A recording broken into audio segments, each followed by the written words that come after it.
Let's say you disagree with the political views of the people who run the country, the billionaire class, the Tesla drivers, our self-appointed clergy on social media, the retired prosecutors and spy chiefs you so often see on television opining about things. If you're watching this show, you're probably not all that impressed by these people. You don't wish them personal harm, of course. Some of them are well-meaning people. But you don't think they've done a very good job for America, though somehow they themselves are richer than ever. You might have voted for Donald Trump to make that very point. Have you ever considered what these people think of you for voting the way that you did, for daring to be insolent and disobedient? How would they punish you if they ever got the chance? Ever think of that? Well, wonder no more. Yesterday, Paul Manafort received 4 years in prison for bank fraud and tax evasion. Manafort will be 70 years old in a couple of weeks. He's got no criminal record of any kind. His sentence is considerably longer than the national average for the charges that he pled to. By the time Manafort gets out of prison, he will be elderly, broke, and disgraced. But for our ruling class, that's not nearly enough punishment. Manafort briefly managed Donald Trump's presidential campaign, and for that, they believe he must die in prison. Anything less cannot be allowed.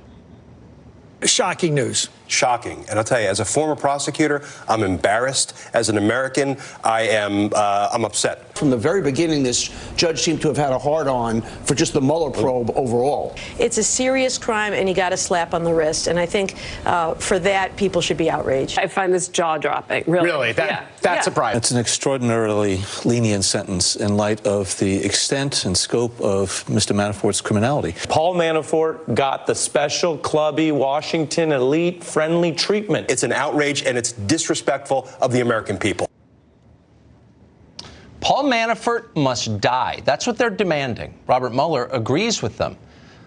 Mueller asked that Manafort receive up to 24 years in prison. For perspective, that is more than twice what the average murderer in this country spends behind bars. That's a death sentence. Keep in mind that serial murderer Al Capone only got 11 years for crimes similar to those that Manafort's been charged with. But Capone was just a gangster. Paul Manafort is an enemy of the Democratic Party, and that's much worse. Is there a single person in America who believes that Manafort would be going to jail if he hadn't run Donald Trump's presidential campaign? Everyone in Washington knows that. There are a lot of Republican consultants here who are grateful tonight that they didn't take the job. They're heading out on spring break tomorrow. Manafort is heading to prison. The judge in the case clearly understands what's happening here. As he passed down his sentence, Judge T.S. Ellis reminded those watching that Manafort was, quote, not before this court for having anything to do with collusion with the Russian government to influence this election. That's literally true.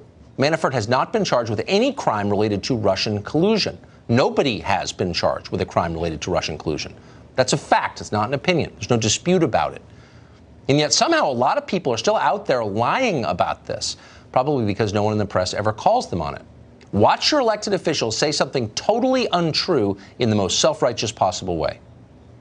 The American people would be justified in feeling that there has been some miscarriage of justice here. What Paul Manafort did was essentially potentially threaten our very democracy, the principles of our democracy. This news came out about Paul Manafort, and I'm really ticked off about this. Were you shocked that he only got 47 No, this criminal justice system can't surprise me anymore. It's a sentence that is far too short. You know, I think I spent more days in detention in high school than Judge Ellis thinks that Paul Manafort should spend in jail. So Cory Booker is, quote, very ticked off that Paul Manafort may not die in jail for cheating on his taxes. Keep in mind, this is the same Cory Booker who recently has spent hours on the Senate floor wagging his finger in the face of America over mass incarceration and our broken justice system. The same Cory Booker who worked so hard to reduce the sentences for fentanyl dealers and applauded when the bill passed. Yet that's also the same Cory Booker who now is outraged that a tax cheat isn't getting the death penalty. Has Cory Booker ever cheated on his taxes? Hope not. That'd be hypocrisy. It'd be interesting to know. It would be interesting to know if any of these hyenas circling Paul Manafort has ever fudged a deduction or somehow violated our complex banking laws. Somebody should check. The penalty's pretty high these days. Just kidding. This isn't about taxes, obviously. Cory Booker knows that well. It's about using power to crush your political opponents in order to get more power.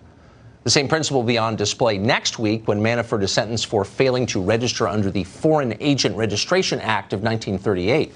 That will be an amazing moment, if only because of how rarely it occurs. It's like Halley's Comet here in Washington. In the space of 50 years between 1966 and 2015, the DOJ charged a total of 7 people in FARA cases. Just 3 of them were convicted. Meanwhile, the most powerful foreign lobbies in Washington still are not registered under FARA. Robert Mueller has no plans to indict them. Of course not. They never made the mistake of running Donald Trump's presidential campaign. Chris Hahn is a radio host and former staffer for Senator Chuck Schumer. He joins us tonight. So, Chris, the sentence that the Mueller investigation recommended to the judge was up to 24 years. That's twice what the average convicted murderer spends in prison in this country for tax evasion.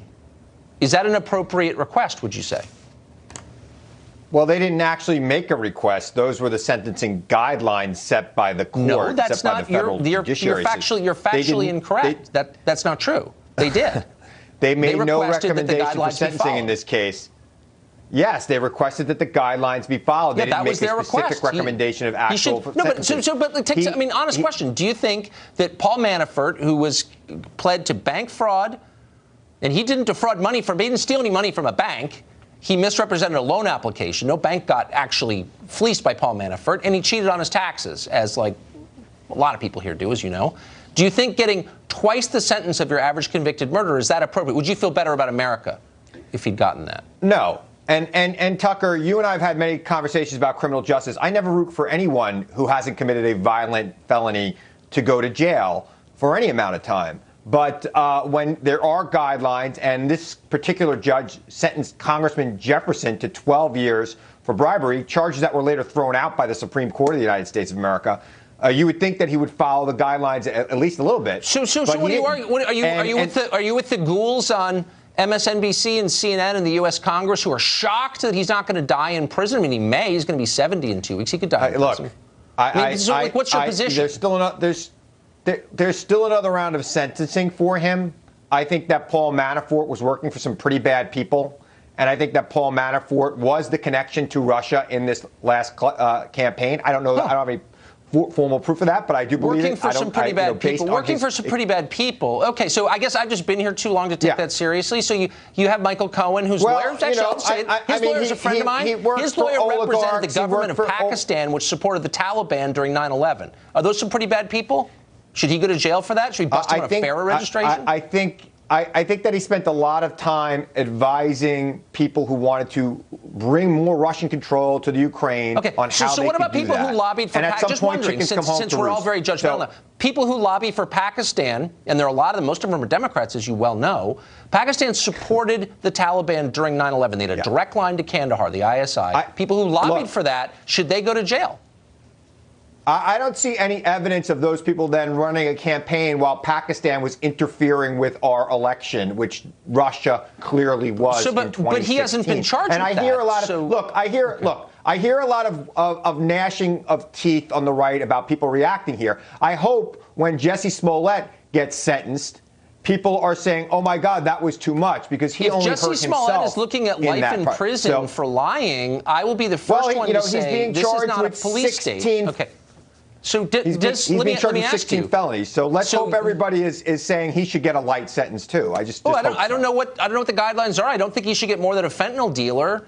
But the phoniest person in Washington is the senator from New Jersey, as you know, totally fraudulent human being, Cory Booker. Cory Booker just got on the Senate floor hour after hour telling us that we're racist for putting fentanyl dealers in prison and we need to have their sentences. He sponsored that bill. Now he's telling us that Paul Manafort needs to spend the rest of his life in prison for tax evasion. Do you see any kind of disconnect between those two positions? Look, I think the disconnect is how this particular judge sentenced a congressman who happened to be black to 12 years for a financial crime. Are you calling the judge a racist? But this guy lived an exemplary life, he says, and except for the lying he's done for the last 10 years. Wait, hold on. What are you saying? He's only going to get 4 years. I'm confused. Are you saying that Bill Jefferson wasn't guilty of keeping cash in his freezer? Are you saying that T.S. Ellis is a racist? I say that the Supreme Court threw out. Dr. Seuss is a racist too. I see that the Supreme Court threw out most of this. I see that the Supreme Court threw out most of those charges and I'm not here. I knew Bill Jefferson. I liked Bill Jefferson. I'm not here to attack Bill Jefferson. I'm just asking what you're saying.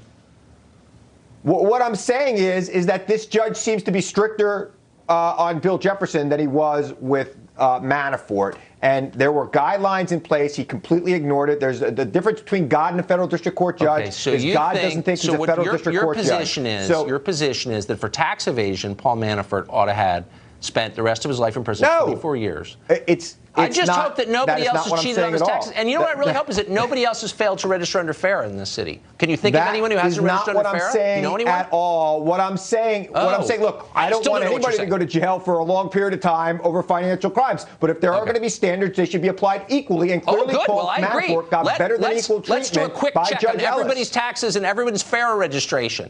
And like half the people I know will be doing life. I hope later on in the show, when people are talking about Jesse Smollett, they remember this conversation and call for leniency. It'll be interesting. Okay, thank you, Chris. Good to see you.